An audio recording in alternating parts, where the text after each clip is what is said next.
my God, that was so fancy. You like that? New countdown timer. That's I was awesome. thinking, yeah. Welcome. What you could do is change it to 5 minutes.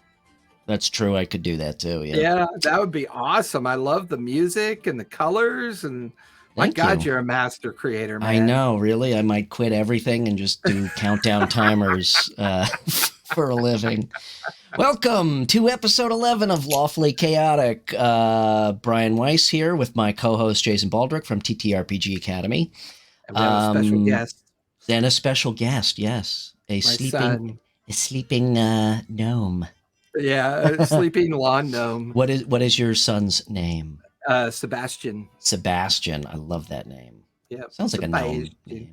I know it does, right? It definitely sounds like a gnome. Right? Well, welcome, Sebastian. New countdown timer. I was thinking like every week, I'll just polish a little bit more and up the production value. So that should get everybody coming back every week.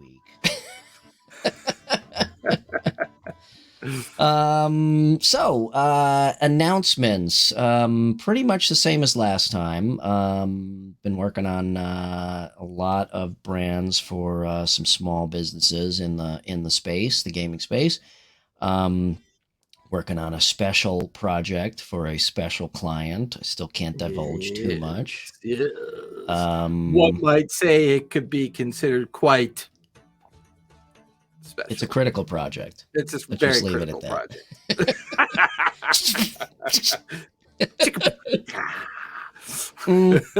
Otherwise, got a couple projects already in the works to publish through RPG and Company.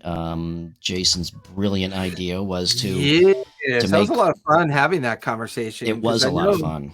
One of the most challenging opportunities right now for a lot of creators is that there's very limited places for them to go to be creative and get their creativity out there.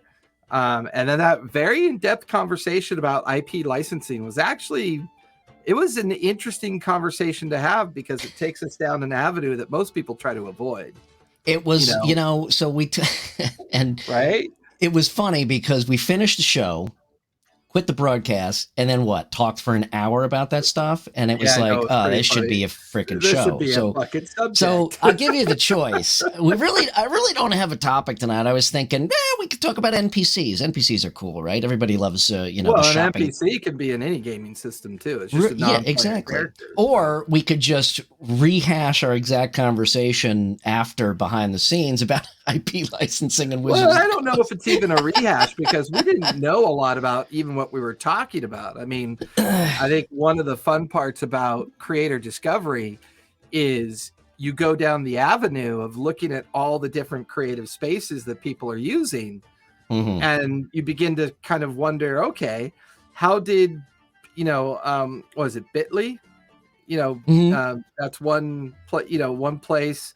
Obviously RPG Guild and Cobalt Press. I mean, how are all these different groups, going through not only their creative process, but coming up with the agreements to make sure that creators that publish in their space have an idea as to what to expect, and if we're going to dabble in that, and I obviously chose the safest of the routes, a universal or a universal story compendium or a universal compendium is designed to solve a single problem of, do you need a random town with a fully flushed out, content?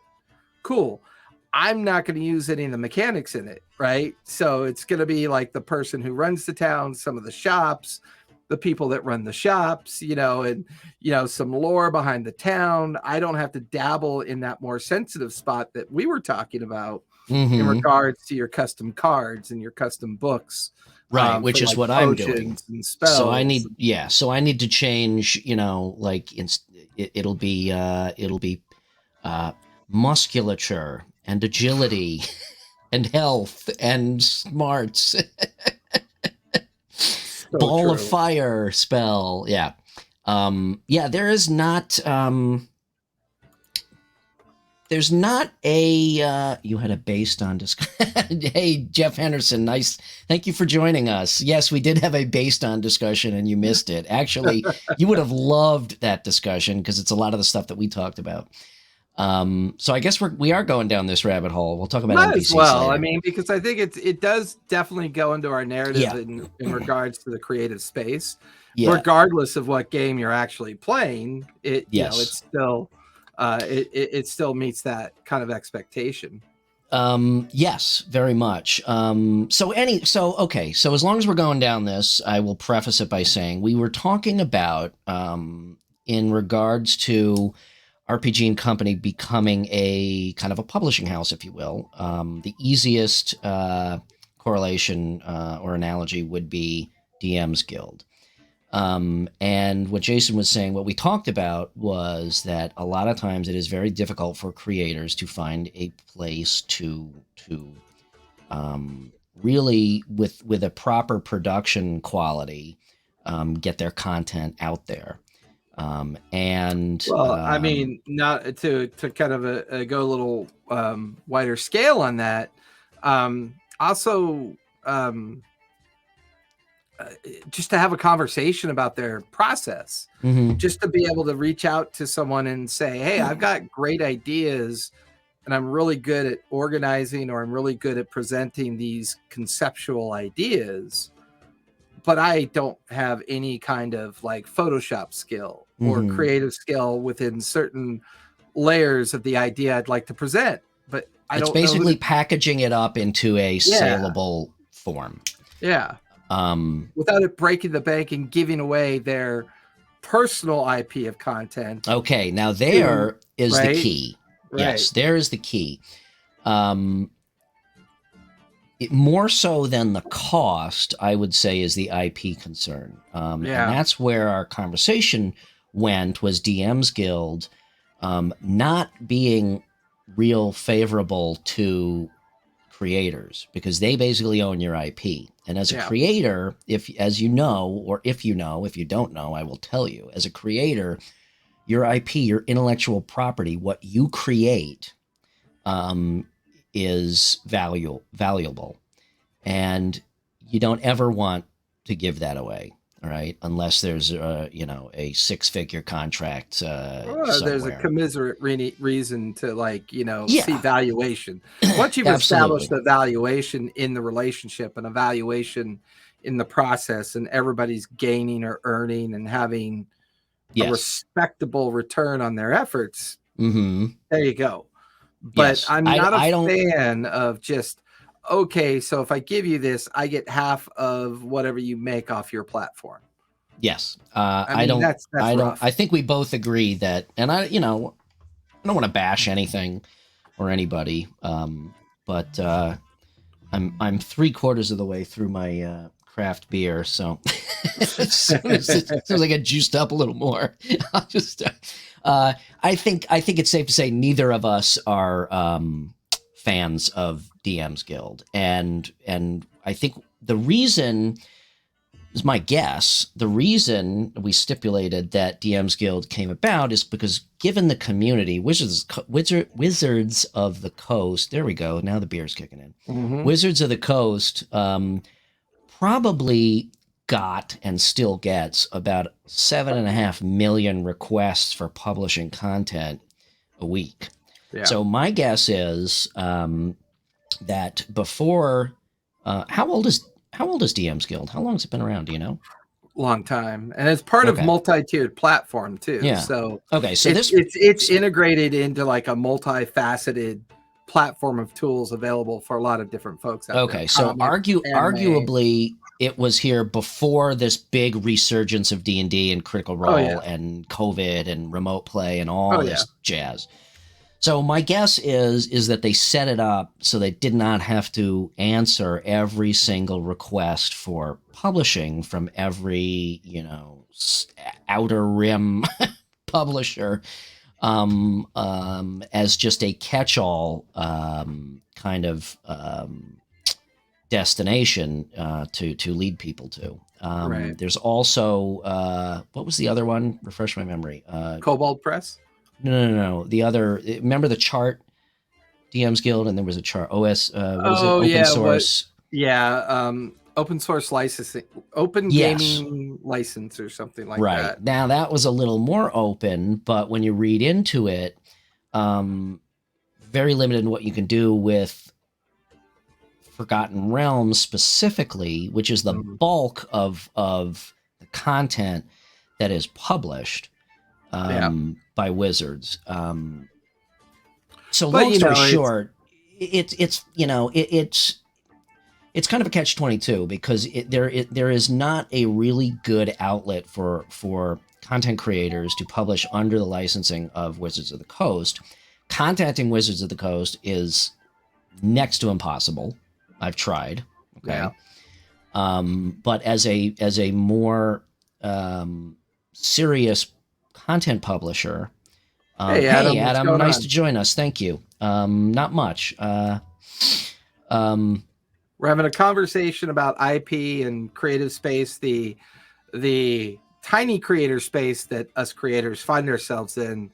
And if we want to broaden our horizons within a medium to larger creative space, just how limiting that is for us because of IP concerns, open gaming licensing concerns, and stuff like that. Whoever thought that the abbreviated word dexterity was going to have valuation to it, right? Yeah. I'm just going to spell everything backwards. So for those of you who are dyslexic, my content is going to just be perfect. But that way I'm going to avoid all licensing concerns by... Why is your Dex XED? So anyway, this was a long conversation that Jason and I had, and I've already been reached out to by one particular DM in the space who literally, without knowledge of what you and I discussed, within 3 days texted or DM'd me on the side and said, hey, I got this idea. And his idea was, I've got this content, I want you to put it in presentable form and let's sell it together. So boom. That is the plan. So Jason, you are now embroiled in that process with me for RPG and Company, whether you like it or not. So congratulations. And what's so funny is I have my OneNote open and I was like looking at my Universal Companion section, and I've already got like 20 of them sort of built. I'm just in the process of refining them and putting some structure to the idea. You know, I've got a potion shop built, right? Because they don't. So here's a good way of walking through this, right? So, so we're coming full circle back to the shopping session and role playing and NPCs. Yes, sort of, because I mean that's shelves full of potions. What would you like? Just don't touch. You can look, but don't touch, please. Otherwise, I'll be very angry. Yes. Well, I'm sorry, but the only way I know what to purchase is if I pick it up and look at the price tags. If you'd like me to purchase things, you should at least make the price tags a bit bigger. Otherwise, how am I going to know what to pay for your shit? Well, everything is negotiable and haggleable and overpriced. So just, tell me what you want and I will overcharge you for it and everybody will be happy. Oh my God, my Denizens and Masters group. That's Griselda, my gnome of I love it. Of her oddities. Griselda's a magical oddities shop. So I built a potion shop called Eris Apothecary. Okay. It's got some lore to it. It's located in the Arcane Ward west of the School of Elemental Arts. Its neighbors include the Grand Tower of the Wizard Pole the Fiendish and the office of a female dwarf artificer named Ormhig, right? So it's got a location lore. Okay. The shop is a 2-story stone wall building with a reinforced wooden and tiled mosaic floor.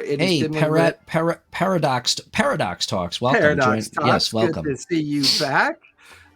He's actually one of my midterm Discord folks. Well, he came mid through the creation of Discord, and he's just been an amazing help on some art. And he's a really, really good artist. He does really, really fun artwork. And illustration work? Yeah, he does good. Yeah, really interesting stuff. Nice. Paradox, we may have to talk after this. Hit me up sometime. And he's located in Alaska. So you know he's got time on his hands. Good, because I happen to need a shit ton of illustrations of polar bears. So, I gave it a location lore, the description lore. The shopkeeper is a thin male half-orc named Eris. He is particularly interested in potions and alchemy from the legendary elven kingdom known as Niam. So basically, there'll be items in there, but no descriptions of the items. In other words, it'll say an oil of uncommon slippery containment.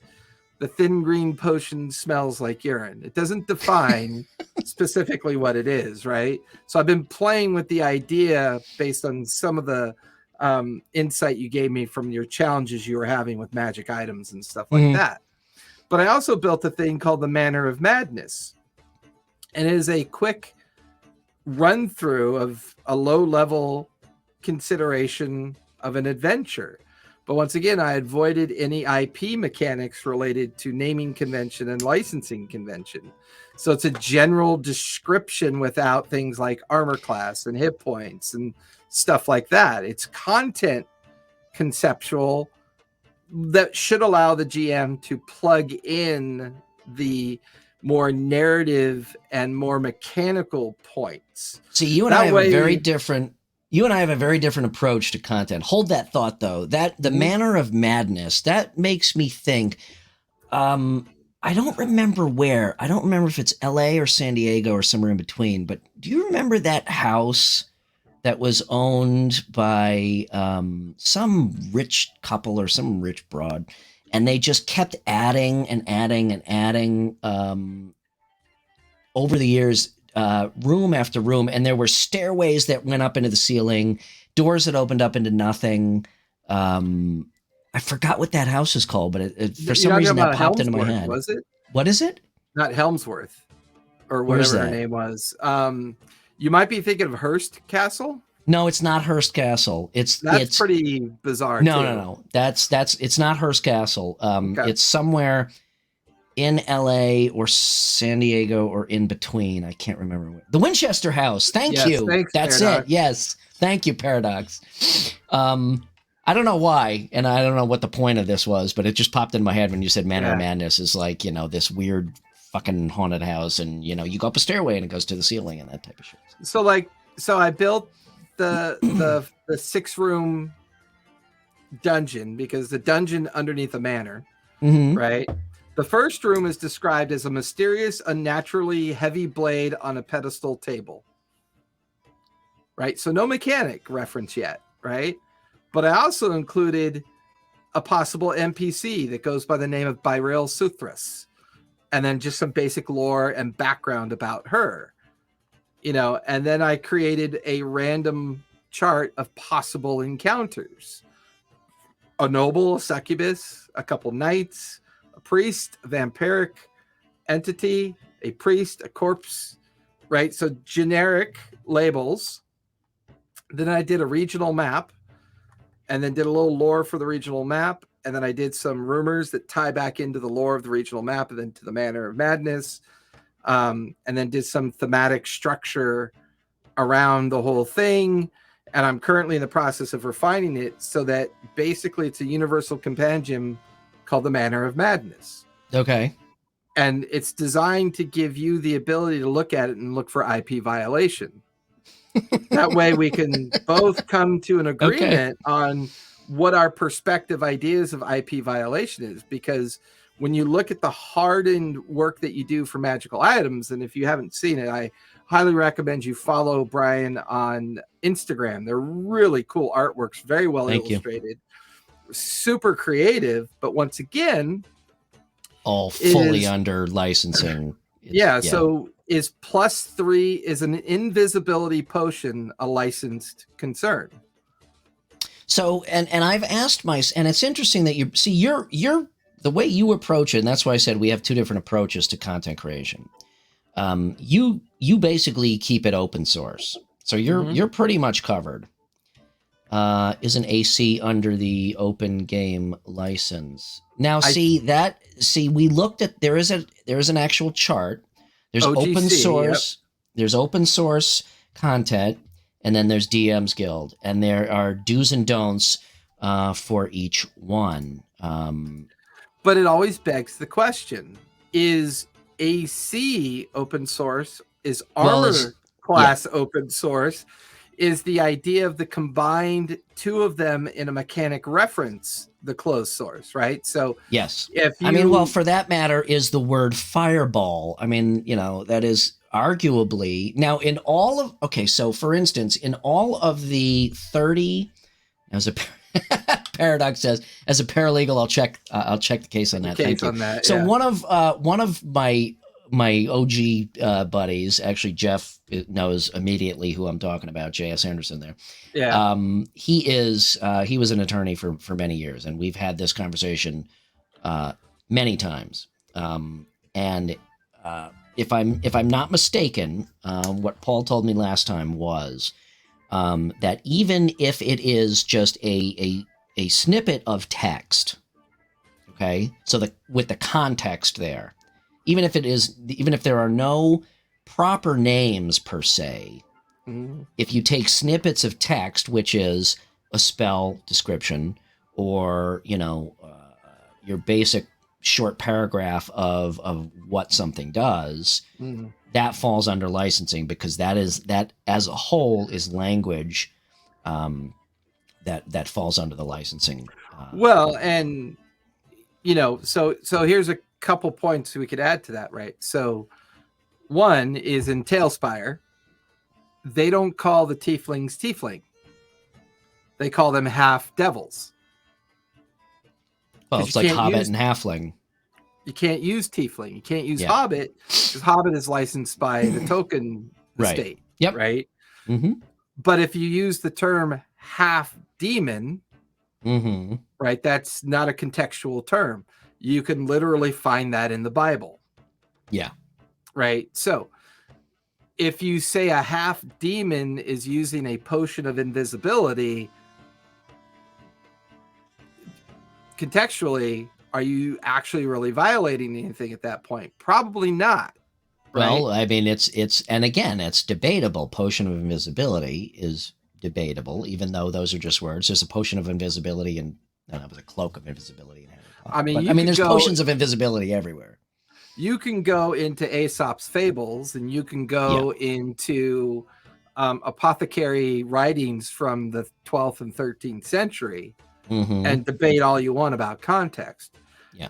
Where I think WOTC falls extremely short on, is not specifically creating a creator community friendly spot that all these things can be answered in a single swipe of the pen, so that when these creators go out to try to monetize their approach to their creativity, it's instant free promotion for D&D and WOTC, right? Instant free promotion, right? Now, does a creator have the right to take a D&D symbol and make money off that symbol? Absolutely not. We all know that's very common copyright consideration. Right. But if you develop a community platform that everyone can go to and see a very codified and unified approach to community level licensing, if you have 1,000 people streaming 1,000 unique creativity that was derived from that community platform, I mean, it's a no-brainer. It writes itself. It also gives you a place to like control how it's being used, to make sure that if you need to refine everything, like when we went and looked at the WOTC OGC page, it hadn't been touched in 6 years. What was it, 2016? Yeah, hadn't been touched in 6 years. Well, and like I said, and that brings us to the crux of our conversation, which was all that stuff is outdated. The face of the game and the space has drastically changed in the past few years, thanks to Critical Role and COVID. Well, and I think some other moderately successful shows as well that may not be Critical Role status, but there's at least 20 shows that go and do well, absolutely. I'm just saying, because of a lot of things, the space has changed drastically, and and where we both agreed was that Wizards is just they have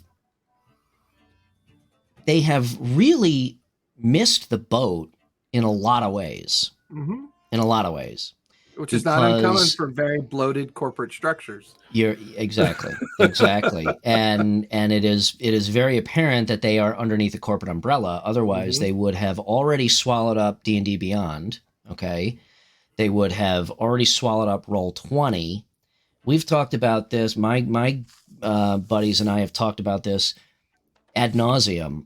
Why haven't they done a D&D Beyond thing or bought D&D Beyond? Why haven't they come up with a digital version of playing the game? And I'm not talking about, making it into a video game. I'm talking about like a Roll20 or a Vorpal board type of thing, right? Why have they not taken advantage of, brands. I've spent 40 years in branding. Okay, not 40 years. That's a lie. I'm sorry. 30 years. 30 years in branding and marketing. And brands try to. One of the things that brands try to do since the advent of the internet is try to create a community around their brand. Okay. Even brands where it just makes no sense. Colgate. Why does Colgate need a community around its product? It doesn't. It's ridiculous. Right. But if there was ever an entity that relied on its community, this is it. And for them to have not put any, I don't want to say not put any effort. I just don't think that they have the right people, making the decisions to be able to recognize, we should be taking advantage of this. They could have such a coherent, integrated community experience that they could monetize the shit out of, that people would gladly shell out money for. And they have just they're still standing on the dock. That boat is already sailed. Well, I think, because we talked a little bit about this as well, but, Paradox brings up a good point. There's a game out there called World of Darkness that is getting its own version of D&D Beyond. So I would say that there's an argument for the fact that most corporations don't make very good curators. No. They just don't. No. Critical Role's success in my mind is because they became good curators of their own IP process. Mm-hmm. And using Kickstarter and other public domains of supporting their IP, they've embraced the community 100%. The largest creator community is the Critical Role fan art, right? It's huge. It's monstrous, and it's very well received by the curation method of Critical Role. Critical Role used its relationship with D&D Beyond to foster certain things, but I think their gradual detachment from them is because that WOTC just lacks the skill for curation. It lacks the skill. They're distancing from who? From D&D Beyond? Yeah, D&D Beyond's not sponsoring anymore. No, but D&D Beyond is it has nothing to do with Wizards of the Coast. They're licensed. But what I'm saying is anything D&D is not sponsored on Critical Role anymore. Right. If you look at their sponsorship list and chart, Critical Role is now curating their own sponsorship, and they're not really relying on WOTC curation anymore, because I think they saw its shortcomings, and I don't think they want to be involved in that community backlash that's been growing and growing and growing steadily over the years. And it makes sense from both a creative and business sense, right? Yes. But I think where D&D Beyond missed the train and missed the boat, they built a linear platform with one subject in mind. That was a huge miss. This is 25 years plus IT DevOps here. They should have built a thematic platform that would allow any integrated gaming system into its community. And they should have had a switch that said, oh, you want the Pathfinder stuff? Hit this button. You want the World of Darkness stuff? Hit this button. You want Cortex? Hit this button. You want Midgard? Well, I could see them. I could see them. It all comes down to licensing. They are lucky enough to have worked out the licensing with WotC. But here's the thing. Let's be honest. If you look at the homebrew content within D&D Beyond, D&D Beyond has millions of people following it and using it. Yes. D&D Beyond has grown to the point where they're like, oh, you want us to use your stuff? Well, let's talk about what you're going to give us so that we'll build your platform for you, right? Because if there was a subscription model, if there was a subscription model that allowed us to be able to hit certain buttons to use certain content within the platform, presentation, they could have 25 different relationships with 25 different gaming systems and be the end all and be all to digital presentation, right? Especially with the last 2 years of digital expansion due to COVID and other, real life concerns in the space. So Paradox says, and Degenis gives you the PDFs for free. Yeah. So there's a lot of good points, like VDF, Viking Death, VDS, Viking Death Squad. I played in a game in that like 2-3 weeks ago as a one shot with Superior Guild and had a lot of fun. Everything was free, right? The PDF, the core, everything was free because it came out of the Kickstarter community. So it was kind of paid for within that community. So the IP problem really only starts when the corporate mantra of something takes over because of a corporate legal team that tells you, I don't think it's worth any of your money to worry about the community. Just worry about meeting your public offering and realities. Right. And thereby is a gigantic, that kid is just out, man. Oh, he's out. Did you hit him with a sleep spell or something? Something. I'll take him. Hey, Mama. Dave said hi. Or Brian said hi. Hi, Callista. She can't hear you. I know. But I told her you said hi. Yeah, and it's a huge. I don't even think. My guess is that it's not a. My elbow went numb, so her timing was perfect. Welcome to old. I don't think it is. It is. In my guess, I don't think it is a. Let's not worry about that. I think it is just nobody's at the helm. I wanted to respond to what Paradox Talk says. Put that up because that makes all the difference in the world. That last sentence he put in there, which of course worked. I bought all the books anyways. I've done the same thing, and a lot of people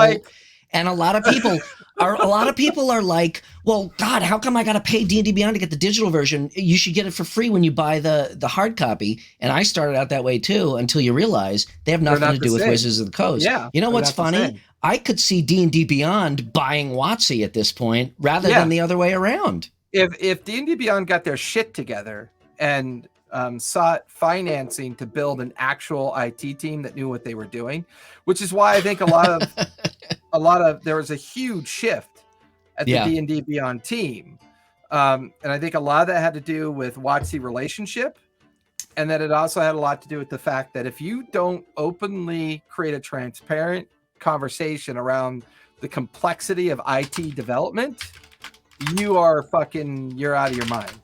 You're out of your mind. Now let's be fair though.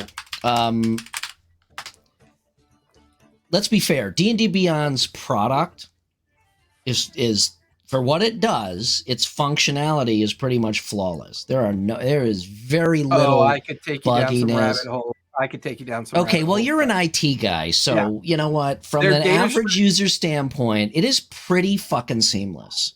The parts that I think they missed the boat on, like WotC's missed the boat on, is the long vision of the long vision story, the narrative of the story of, okay, we know where we are now. Where are we going to be in 2 years, 5 years, 7 years? Okay, well, let me let me caveat what I just said. What they have now works very well, but they too need to step up their. This is old man speak. We have a disagreement. Hey, sons of bitches! Back in my day, we didn't use digital shit. We rolled dice. You son of a bitch. The reality is, their data structure is garbage. Okay, here's the fucking IT guy coming out. Okay, roll a contested wisdom check. You want to know how their data structure is garbage? Please enlighten me. You go to their search feature and you type in the word. Okay, their search algorithm fucking garbage. Blows. Okay, now, if you're a brand new player and you go to D&D Beyond and you sign up for their free access under their SRD, you at least want the SRD to function impeccably from a data perspective. I will give you I'll give you because that. I've got my Essentials kit. Yeah. And there's a code in the Essentials kit that does tie into D&D Beyond. And it's designed to create that whole new user and new experience with something. That's not even very well done, right? I mean, the reality is I think given what it is, built on somebody else's licensing, other than the search algorithm, which I agree is just fucking rat shit, I think that their product works very well in terms of being seamless, in terms of ease of use, in terms of how much content and how accurate it is. I think they've really done a very good job. They do need to fix the search algorithm. They need to step up their production schedule. I mean, their fucking encounter builder has been in beta for 19 years. Yeah. And if they were smart, and this is the strategic, the strategic marketing guy coming out. If they were smart, because WotC's obviously not, they don't even have it in their crosshairs. If D&D Beyond was smart, they would jump on the chance to create this community, an eHarmony, so to speak, of players and DMs, like a lot of us are doing. D&D Club being one prime example. Adam has done an unbelievable fucking job of bringing people together, amazingly successful, right? Because he had the foresight enough to recognize that. The fact that WotC has not recognized that the value of the community is just, it's fucking mind-blowing. I think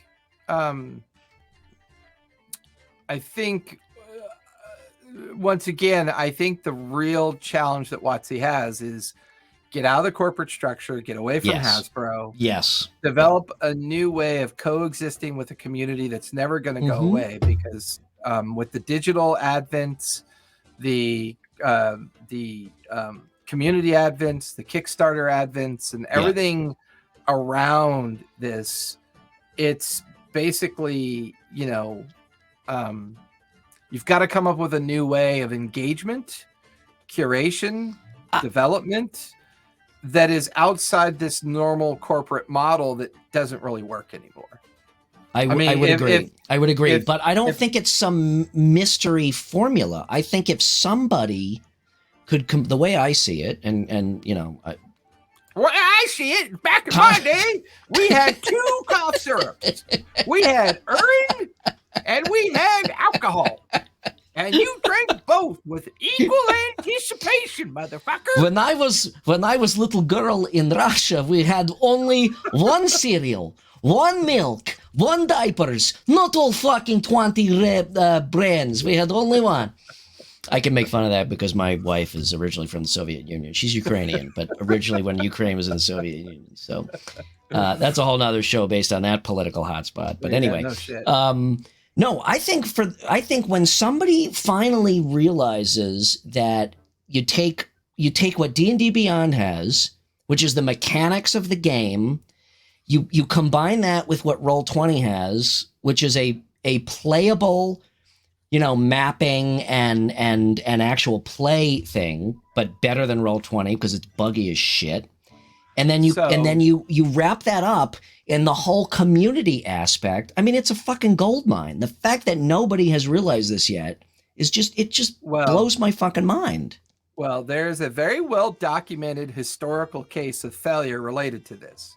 You can go read all you want about TSR, and it's already been written in the history books. It's already happened before.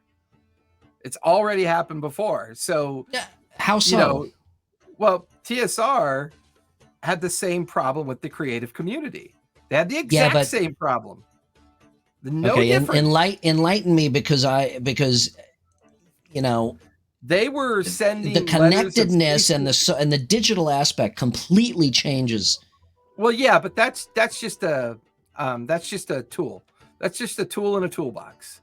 Okay. The reality is, whether it's a digital content, a written content, a text content, a PDF content, a hard copy content, a whatever. Like, I could sit in my garage and print out a pamphlet that says, here's your adventure for the day, and use a lot of IP stuff in that pamphlet that I printed out in my garage, and I can go hand it out to 1,000 people. Am I in violation of anything? Probably not, because I'm not monetizing it. I'm just handing it out. Mm-hmm. However, 30 people then contacted me through email, and now I'm selling them, $1 PDFs of content. So, TSR used to send out. Wait, what's a PDF? Yeah, I know, right? I'm channeling 1982. What's a PDF? Well, actually, they were files on a bulletin board that you used to download on a BBS board. But the reality is TSR used to send out a lot of cease and desist orders to clubs of people meeting at conventions. Yeah. Where TSR executives would be sitting there watching people do these bizarre violations. They would go out and have something typewritten up. They'd come back into the convention and they'd hand it to the people and say, hey, you can't charge $10 a seat or $5 a seat for this. We own this content. You can't do this, right? No one ever learns any lesson in the community space. There's not a single, there has only ever been one lesson learned in the community space, and that was Mystery Science Theater 3000, where they were brought back because of Kickstarter. That was a community lesson learned. You know what I mean? It's like, but it's because it's scheme of things. Because it's short. It's short-sighted. You can't do that with what we created. Only played D&D Online. Paradox only played on AOL till COVID. Is that before or after you picked up your computer at CompUSA? You've got hit dice. The good guys. But yeah, it's super short-sighted. And I get it, as a creator of brands and IP, I get how difficult it is to loosen your grip on intellectual property for fear that you will be taken advantage of. However, once you get to a certain level, I mean, that's me talking, right? That's you, that's me, that's the guy making dice, that's the girl doing illustrations. Once you get to the corporate level, though, okay, everybody who had a part in it is covered with salaries, all right? It's no longer, I am losing money on this. Right. It's the bottom line of the company. So then you could transcend the short-sightedness and say, my mom was a programmer for Texas.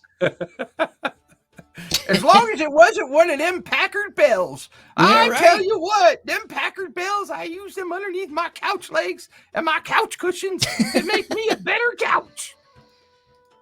So anyway, the moral of this story is that I have our work cut out for us in trying to contact WotC to become there are licensed creative shops out there. Beetle and Grimm, Mithril Army, shit like that. So it is possible. It is just difficult. How do you find out what that conversation is? I don't know. You tweet Chris Perkins. Chris Perkins, if you are listening to us, please send me a message. Well, but the reality is he doesn't work for them anymore. He doesn't? I thought he still works for. What do you mean? I don't think so. Him and the whole group that bailed on WotC to go build Cortex out. When was that? That was a while ago. While ago. Yeah. There was Perkins and his whole staff went with him. No shit. Yeah, I believe so.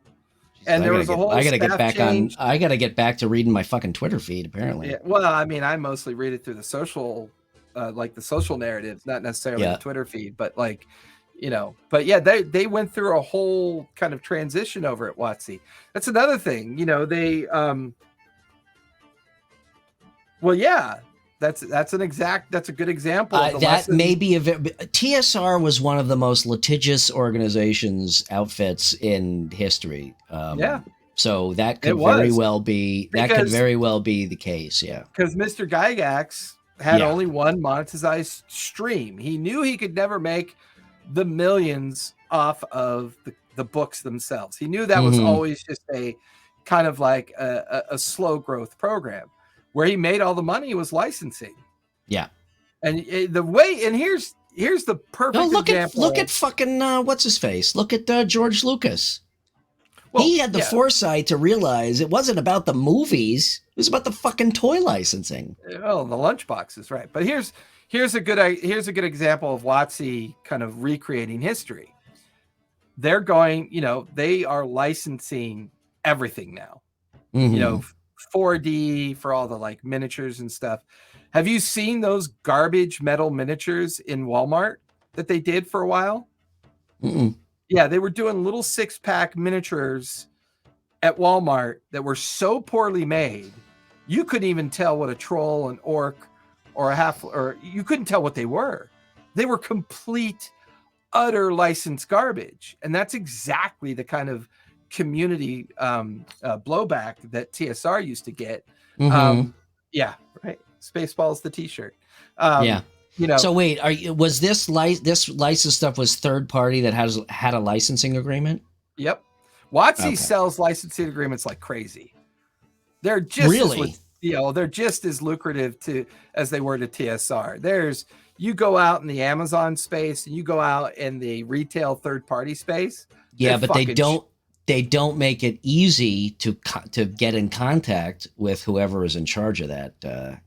Well, I mean, Target sells it, Walmart sells it. Okay, but you're talking about Target and Walmart and shit like that. You're not talking about like, hey, I've got some actual decent content that people are going to buy and then say, oh my God, now I'm going to go buy these 4 hardcover books from WotC because this is awesome. I mean, they don't understand the dynamic of the community input. Okay. Well, this whole product is based on community involvement, and to have it locked down so tightly, I think is a long-term failure. I think they made the maintenance decision that all things have to go through.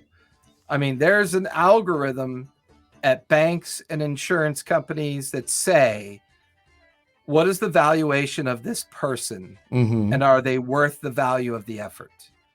There's an entire market of people that are automatically discounted because these large corporations say that there's no intrinsic value to approaching that particular market, right? Hey, so, you know what? Sidebar, but very related. This is where if you watch Joe Scott on YouTube, he does a sidebar tangent screen where a separate camera picks them up and it says tangent underneath it. It's okay. I'll have to do that. I'll have to do that. So anyway, I ordered myself a Ford Bronco, right? I should probably have it in about 8 or 9 years when they catch up to production. Yeah, there you go.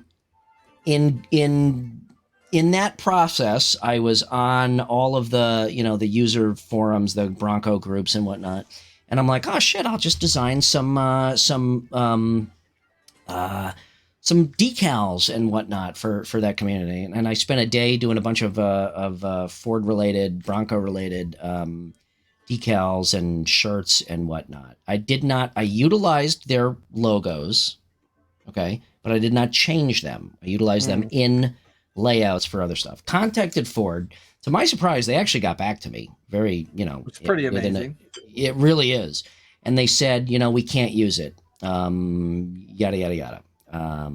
We can't have people screwing with our logo. Basically, is what it came down to. I emailed them back, and I said, well, I'm not actually changing your property. I'm utilizing it to support the brand and yada yada. And I got another response within like a day that said, well, tell us more about what you want to do and this and that and this. You mean an actual conversation and discussion about the content and the quality of it? Yeah, like a real person. Yeah. Right. And one line specifically is, and I just want you to know that any vendors we work with are required to carry $3 million of personal liability insurance. This precludes us from working with a lot of small shops. Right. Makes sense. And they write that in there on purpose. Yeah. Exactly. So it makes a lot of sense. That's a corporate legal mantra. I bet you a lot of corporations use it. Right. But it also work with markets that they just don't see any value in.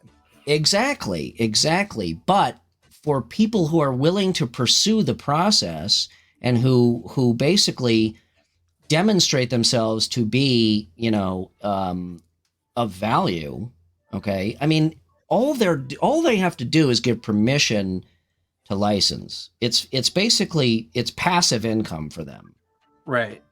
It's just passive income for them. And to completely, not completely, but to basically sidestep that and direct somebody towards DM's Guild, which, to your point, hasn't been touched in 6 years, is just, I don't know. It's a poor utilization of the community dynamic around their product, in my opinion. Well, here's something I meant to bring up last time we were talking about this, and some people out there might already know it, but there's a website called the Home Brewery, right? It's called Natural Crit Home Brewery. It is a place you can go and HTML code in,